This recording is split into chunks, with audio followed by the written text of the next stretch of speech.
The call came late in the afternoon, just as I was pulling into the driveway of our new place.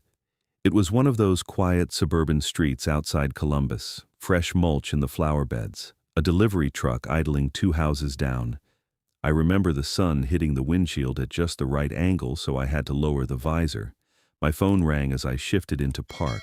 Unknown number. I almost let it go to voicemail. Moving week brings enough sales calls and utility confirmations, but something made me answer. "Is this Mark Dalton?" the voice asked. Older man. Slight rasp. Controlled. "Yes," I said. "Who's this?" "I used to own your house," he replied. "I'm sorry to bother you. I forgot something. Something important." I leaned back in the seat and looked at the house. My wife, Lila, had already hung string lights along the porch railing.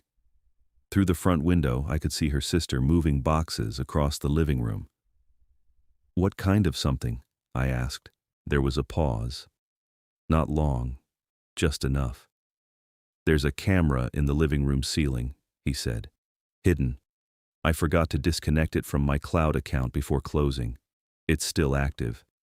I didn't say anything. He continued, voice steady. "I opened my old system this morning by accident. I saw something from earlier this week. I don't think you'd want me to be the only one who saw it." My hand stayed on the steering wheel. "What did you see?" I asked. "Not over the phone," he said quietly. "And don't mention this to your wife. If you want to know, come by, alone." He gave me an address 20 minutes away. Then the line went dead.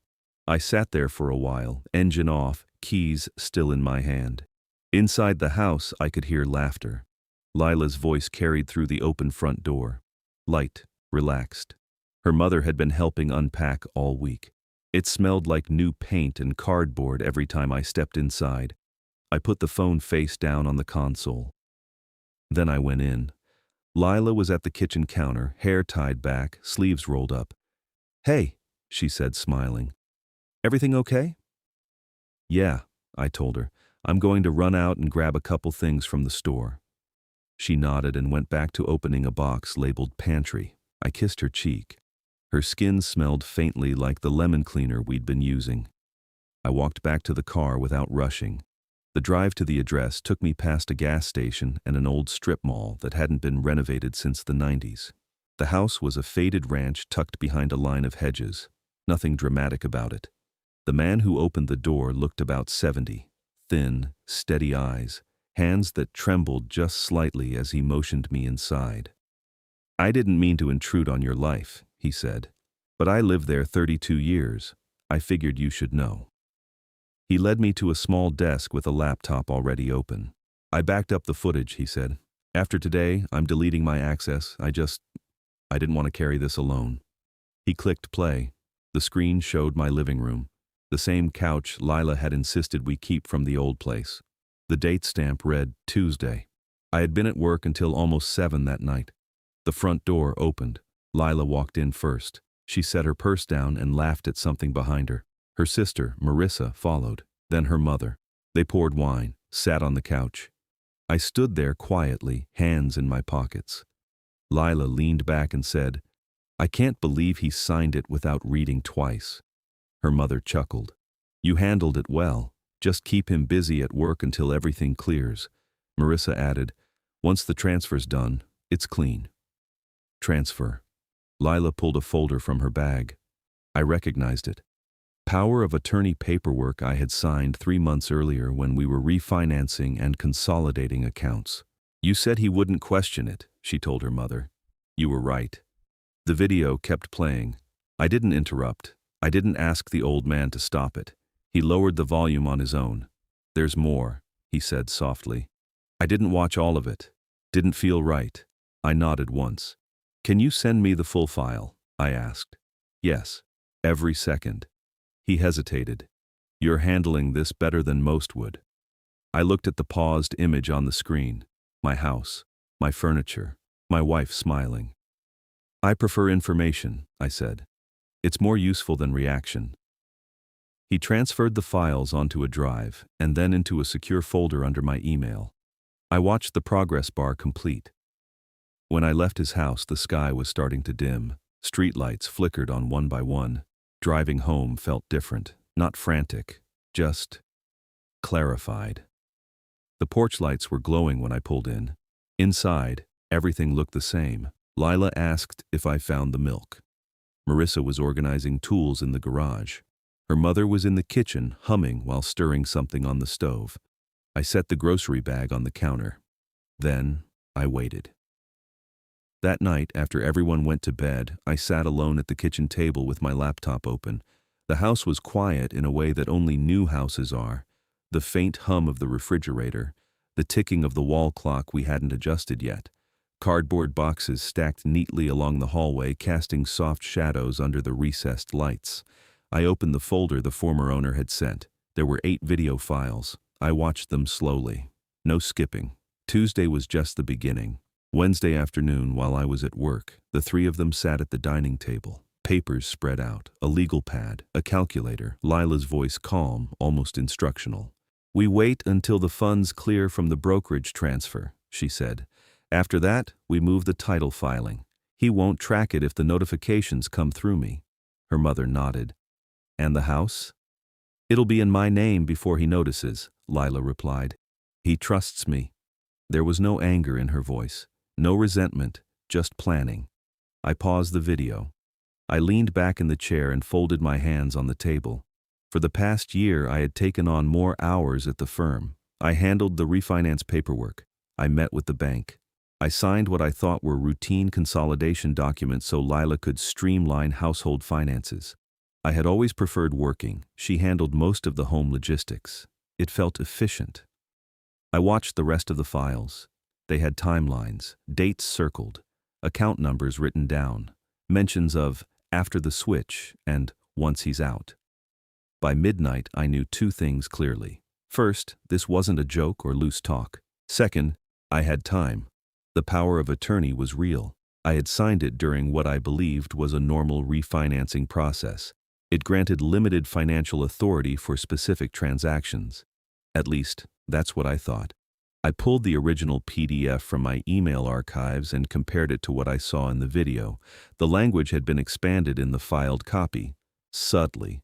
General authority clauses added where there should have been specific ones. I didn't feel panic. I felt focus. The next morning, I woke up at my usual time. 6:10 a.m. Shower, coffee, oatmeal. Lila came downstairs wrapped in a robe, hair slightly damp. She kissed my cheek like she always did. "You're leaving early again?" she asked. "Busy week?" I said. She nodded sympathetically. I watched her pour coffee into her mug, her hands steady, movements familiar. There was something almost impressive about the consistency. At work, I closed my office door and began reviewing all joint accounts. Checking, savings, brokerage, retirement, the new mortgage documents. The brokerage transfer they mentioned was pending but not yet complete. Settlement date, 10 days out. The deed filing had not yet been updated. Good. At lunch, instead of eating at my desk, I walked to a small legal building 3 blocks away. Neutral exterior, no signage except a modest brass plate by the door. I scheduled a consultation under my own name. Friday morning, 9:30 a.m. Back home that evening, I behaved normally. We ordered takeout, sat on the couch. Lila leaned against my shoulder while scrolling through her phone. Marissa stopped by, just to check on us. Her mother dropped off baked bread. They were comfortable, relaxed. Confidence has a particular posture, shoulders down, smiles easy. Over the next few days, I said very little. I listened, not just to them, to the house. One afternoon, while they were out shopping, I stood in the living room and looked up at the ceiling. It took me a few minutes to find it, a small, nearly invisible pinhole near a recessed light. I didn't remove it. Instead, I contacted the former owner again. "Leave it active for now," I told him, "but transfer full administrative control to me." There was a pause on his end.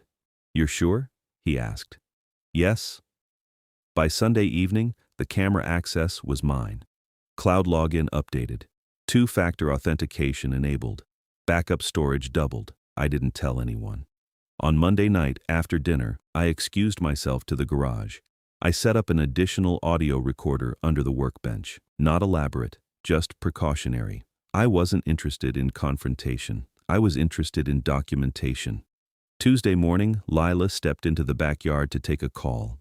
The sliding door was cracked open. I was inside, rinsing a coffee mug. "It's happening next week," she said softly. "He hasn't noticed anything.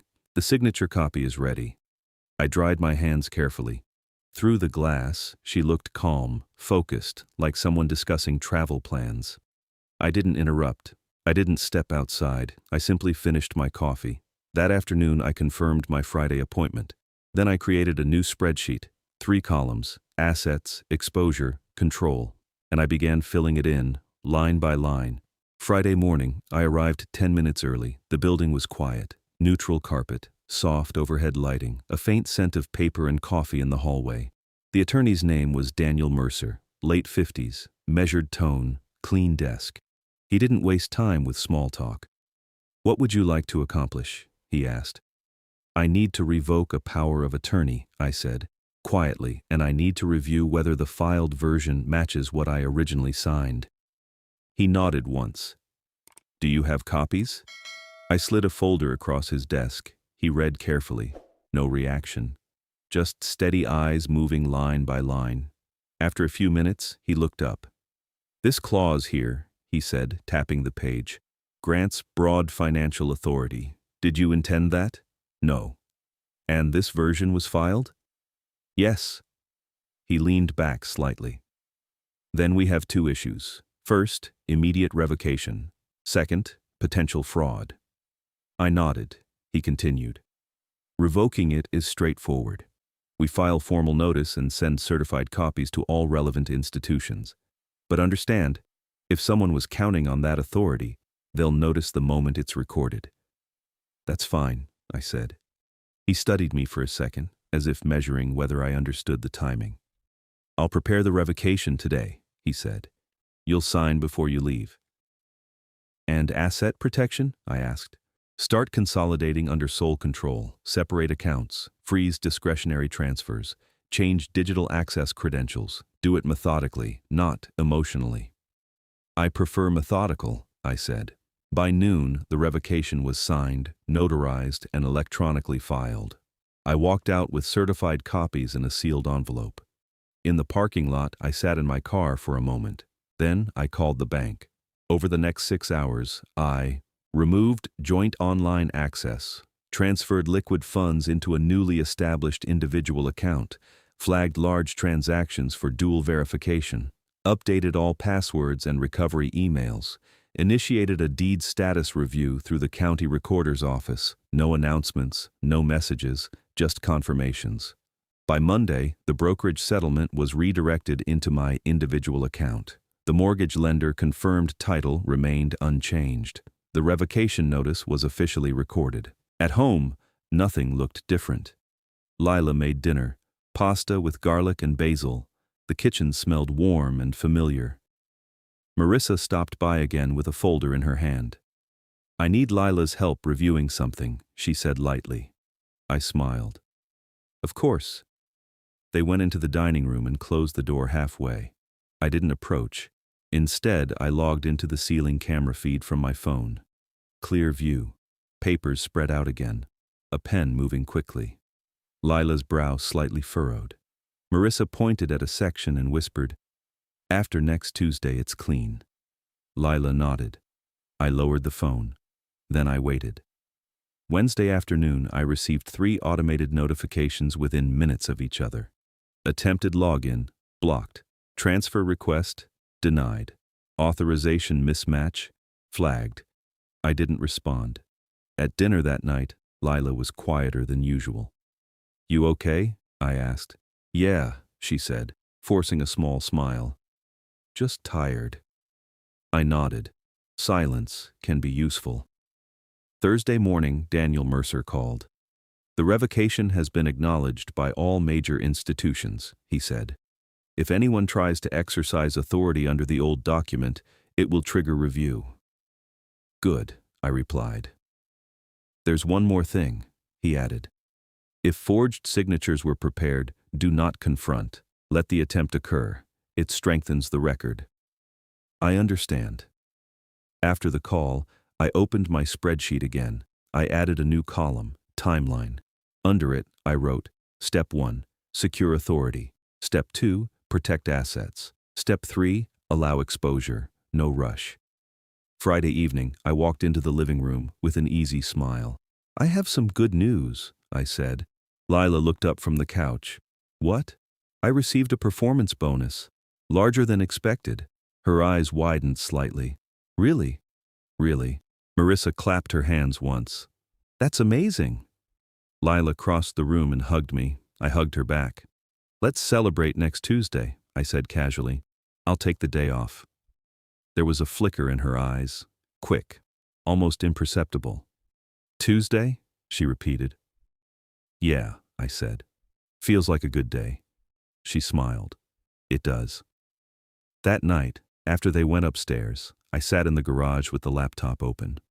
The live camera feed glowed softly in the dark. I didn't feel angry, I felt organized. And Tuesday was 4 days away. Saturday morning was quiet. Sunlight came through the kitchen blinds in thin, pale lines. The house still smelled faintly like basil from the night before. Lila stood at the counter slicing fruit, her movements steady, almost thoughtful. I was thinking, she said casually, maybe we should review the long-term financial plan next week, just to stay aligned. That's a good idea, I replied. Tuesday works. She paused for half a second, then continued slicing. I had already blocked Tuesday morning on my work calendar. At 9 a.m., Daniel Mercer would arrive with a court officer. Not dramatic, just procedural. Over the weekend, I tightened details. I visited the county recorder's office in person to confirm no deed transfer had been initiated. I requested a certified property status report, paper copy, official seal. I contacted the brokerage compliance department and documented the attempted transfer attempts. Time-stamped logs, IP addresses, device identifiers. I printed everything. There's something grounding about paper. Weight in your hands. Ink that doesn't disappear when a screen goes dark. Sunday evening, I reorganized the home office. I replaced the shared file drawer with a locked cabinet, changed the router's administrative password again, enabled additional cloud backups for the ceiling camera and audio files. No one noticed, or if they did, they didn't say. Monday afternoon, I overheard Lila and her mother in the backyard again. She'll file first thing Tuesday, her mother said. Good, Lila replied. By the time he realizes, it'll already be recorded. I was inside, reviewing a printed spreadsheet, assets, secured, authority, revoked, attempts, logged, witness, arranged. I added one more line, Step 4, formal service. That night at dinner, Lila raised her glass. To new beginnings, she said softly. I lifted mine as well. To clarity, I replied. She smiled, though she didn't ask what I meant. Tuesday morning arrived cool and overcast. I dressed simply, gray button-down, dark slacks, no watch. Routine can steady the mind. At 8:30 a.m., Lila was already dressed. A red blouse, hair styled, makeup slightly more careful than usual for a weekday. Marissa sat at the kitchen island scrolling on her phone. Her mother paced near the window. They were waiting. At 8:55, I poured myself coffee and took a seat at the dining table. The house was quiet. Anticipation has a sound. It's subtle, a kind of thin stillness. At exactly 9 a.m., the doorbell rang. Lila looked toward the door, confused. Are you expecting someone? She asked. Yes, I said calmly. I opened the door. Daniel Mercer stood there holding a structured legal envelope. Beside him was a uniformed civil process officer. Professional, neutral expression. Good morning, Daniel said. Come in, I replied. They stepped into the entryway. Lila stood slowly from the kitchen. What's this? She asked. Daniel set the envelope on the dining table and opened it carefully. Mrs. Dalton, he began, you are being formally served notice of revocation of power of attorney, acknowledgement of fraudulent alteration of filed documentation, and notice of asset freeze pending investigation. Silence. Marissa stood up. What are you talking about? The process officer handed Lila a copy. "You've been served." Lila's face changed, not dramatically, just a subtle draining of certainty. "That's ridiculous," she said quietly. "Mark, what is this?" I remained seated. "The authority you were relying on no longer exists," I said. "It was revoked last Friday. All institutions have acknowledged receipt." Her mother stepped forward. "This is a misunderstanding." Daniel spoke evenly. "We also have documented evidence of attempted unauthorized transfers and preparation of forged property documents."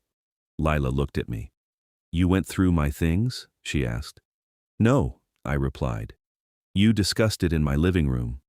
The words hung there, simple and factual. Marissa's eyes shifted slightly toward the ceiling. Daniel continued, "Any attempt to file altered signatures will trigger automatic review. The county recorder has been notified." Her mother's voice rose. "You can't just ambush people like this." "This isn't an ambush," I said calmly. "It's documentation." Lila gripped the edge of the table. "We were trying to protect the future." "By removing me from it?" I asked. She didn't answer. Daniel placed another folder on the table. "Here are certified copies of the revocation, transaction logs, and recorded statements," he said. "You may review them with your own counsel. No shouting, no insults, just paper." The process officer nodded once and stepped back toward the door. "If there are no further questions, I'll consider service complete," he said. Leela stared at the documents. Marissa whispered something under her breath. Her mother sank slowly into a chair. I stood up. "The house remains solely in my name," I said. "So do the accounts. No further filings will be accepted without my direct presence." I looked at Lila steadily. "You have until this evening to decide whether you'd like to remain here as my wife under clear financial boundaries or make other arrangements." She opened her mouth, then closed it again. Daniel gathered his briefcase. "We'll await any response through counsel," he said quietly to me. I nodded. They left. The front door closed. The house was silent again. I took a slow breath. Then I waited. For a few minutes after the door closed, no one spoke. The refrigerator hummed, a car passed outside, somewhere down the street a dog barked once and stopped. Lila was still holding the papers. Her mother was the first to move. She stood abruptly and said, "This is intimidation." I shook my head slightly. "No, it's procedure." Marissa crossed her arms. "You recorded us?" "I secured my home," I said. "The recordings documented what was already being planned." Lila finally looked at me directly. "You went behind my back." "I corrected what was done behind mine." My tone stayed even, not cold, not raised, just steady. She glanced down at the first page again, the official seal, the date, the filing number. "When did you do this?" she asked quietly. "Friday." Her expression shifted. She did the math. "That's why the transfers failed," Marissa muttered. I didn't respond. Leela walked slowly to the kitchen and set the papers on the counter. She leaned forward, both palms flat on the surface.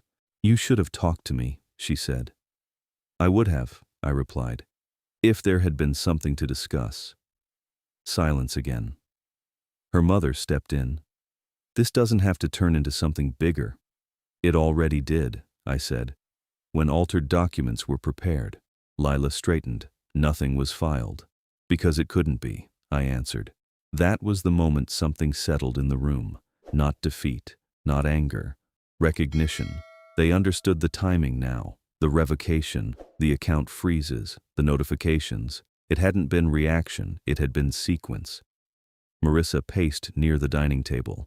"So what now? You're just going to hold this over her?" "No," I said. "Now we move forward clearly." Lila looked at me carefully. "Clearly how?" "Two options," I said. "We meet with a neutral financial mediator. All accounts remain separate. No shared authority. Transparency on everything. Or we begin formal separation." Her mother scoffed softly. "You're overreacting." I didn't look at her. "This is between Lila and me." Lila's voice was lower now. "You'd really end this over paperwork?" "It isn't paperwork," I said. It's intent. She didn't argue that point. Outside, the clouds had thickened. The house felt dimmer without anyone touching the lights. Marissa finally stopped pacing. "Mom, we should go." Her mother hesitated, then grabbed her purse from the chair. "You're making a mistake," she told me. "I'm making a record," I replied. They left without slamming the door, just a firm close. The house felt larger once they were gone. Lila and I stood in the kitchen, a few feet apart. "I never meant for it to look like that," she said quietly. "How did you mean for it to look?" I asked. She didn't answer right away. "We were trying to secure stability," she said finally. "You work all the time. You sign whatever I put in front of you. I thought I needed control." "Control of what?" I asked. She rubbed her forehead. "Of not being dependent." I let that sit for a moment. "There's a difference between independence and exclusion," I said. She nodded slightly. The tension in the room wasn't loud anymore. It was subdued, like the air after a storm that never fully arrived. "I'll call an attorney," she said. "That's reasonable," I replied. "And if I agree to mediation?" "Then we schedule it this week." She studied my face, searching for something. Anger, maybe. Emotion she could push against. There wasn't much there. "I didn't think you were paying attention," she said softly. "I was," I answered. "I just wasn't reacting." That seemed to affect her more than anything else. She picked up the documents again and walked upstairs without another word. I stayed in the kitchen. I gathered the extra copies and placed them back into the folder Daniel had left. Then I locked them in the cabinet. By late afternoon, Lila came down with a small overnight bag. "I'm going to stay with Marissa for a few days," she said. "That's fine." She paused at the door. "Are you sure this is what you want?" she asked. "I'm sure I want clarity," I said. She nodded once and left. The house went quiet again. I walked through each room slowly, straightened a chair, closed a cabinet, turned off lights that had been left on, order matters after disruption. Around 6 that evening, my phone buzzed. A message from Daniel Mercer, service confirmed, no filings attempted, standing by. I set the phone down on the counter, then I made dinner for one, and I waited. The house felt different that night, not empty, just honest. When there's no background tension, you notice smaller things. The way the hardwood floors creak near the stairs, the rhythm of the sprinkler system outside, the softness of the kitchen light against the cabinets. I made a simple dinner, grilled chicken, rice, nothing complicated. Afterward, I sat at the dining table with a yellow legal pad and reviewed the timeline from beginning to end. Date power of attorney signed, date altered version filed, dates of recorded conversations, date of revocation, time-stamped transfer attempts, service completed, everything aligned. There were no dramatic twists left. Just documentation. The next morning, I received confirmation from the brokerage compliance team. They had opened a formal internal review regarding the attempted transfer using revoked authority. They requested copies of the certified revocation and any supporting materials. I sent what was necessary, nothing more. Around noon, Lila texted.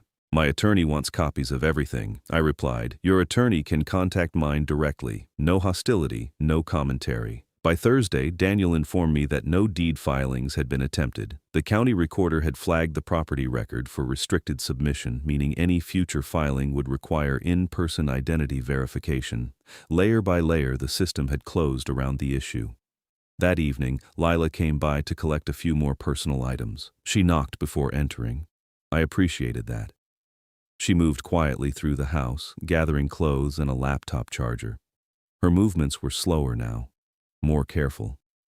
"Marissa didn't know how far it had gone," she said at one point, standing in the hallway. "I'm not concerned with what she knew," I replied. She nodded. "I thought if the assets were in my name, I'd feel secure," she said. "Security built on concealment doesn't last," I answered. She didn't argue. Before leaving, she stood near the front door. "My attorney said if this moves forward formally, it could affect my professional standing," she said. "That depends on what's discovered," I replied. She looked at me carefully. "You reported it?" "I documented it," I said. Regulatory bodies require reporting when altered financial instruments are involved. That was true. The brokerage compliance review automatically triggered a notice to the state oversight office once fraud indicators were flagged. I hadn't called anyone in anger. I had responded to procedure. She absorbed that. "So, this is real," she said quietly. "It's always been real," I replied. After she left, I locked the door and set the alarm. By the following week, 3 things had happened. First, the brokerage formally confirmed no funds were lost and no unauthorized transfer had succeeded. Second, the title office issued a written notice stating the property record remained unchanged and secured. Third, Lila's attorney contacted Daniel to discuss structured separation and mediation. There were no courtroom scenes, no shouting matches, just scheduled meetings, conference rooms, documents reviewed line by line. In mediation, the facts were laid out calmly. Time-stamped recordings, revised clauses in filed documents, revocation receipt confirmations, transfer attempt logs. Lila didn't deny the planning conversations. Her attorney focused on intent, arguing it was preventative financial structuring, but the altered document spoke for itself. In the end, the resolution was straightforward. We agreed to dissolve the marriage through a negotiated settlement. No shared assets remained. Accounts had already been separated. The house stayed with me. Because no funds had been successfully taken, the matter remained largely civil rather than criminal, though the compliance review stayed on record. Professional consequences for her would depend on her licensing board's assessment. That was outside my control. And I left it there. The day mediation concluded, I drove home slowly. The sky was clear. Late afternoon light stretched long across the street. I unlocked the front door and stepped inside. The air felt still, clean. For the first time in weeks, there was no waiting. Just space.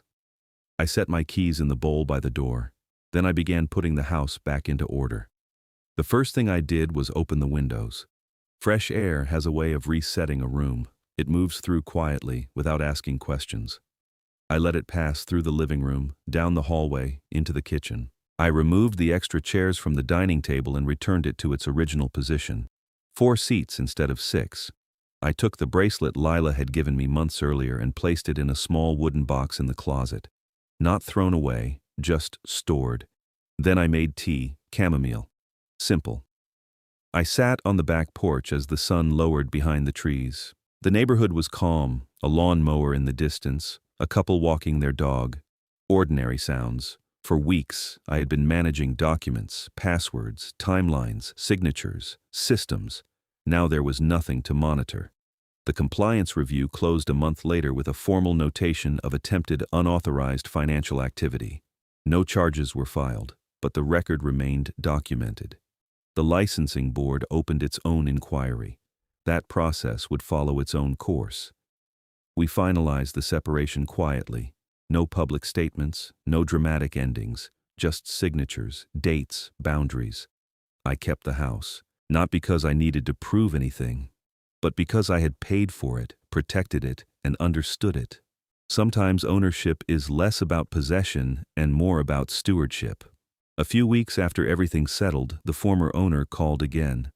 "I transferred the camera hardware fully to you," he said. "It's disconnected from my end." "Thank you," I replied. There was a pause. "I'm glad you handled it the way you did," he added. "So am I said. After we hung up, I stood under the living room ceiling and looked at the small lens that had started everything. I removed it carefully, not out of anger, just because I no longer needed it. Life returned to routine. Work, grocery runs, laundry folded on Sunday evenings, the quiet rhythm of mornings without tension. Once in a while, someone at the office would mention a friend going through a complicated financial dispute. I'd listen. I'd suggest they document everything, keep copies, move slowly. You don't need to react loudly to regain control. You just need clarity. There's a man in my building now who's going through something similar. Different details, same pattern. I've been helping him review his documents in the evenings after work, not as revenge, not as justice, just as prevention. Because sometimes the calmest response is the most permanent one. If this story helped you think a little more clearly about trust, paperwork, or boundaries, I'm glad you stayed with me. Go ahead and like the video and subscribe if you appreciate steady, real stories like this one. In the comments, tell me what city you're watching from and what time it is there right now. I always like seeing where these stories land. And take a look at the 2 stories appearing on your screen next. They're some of the most thoughtful ones in this series. Until next time.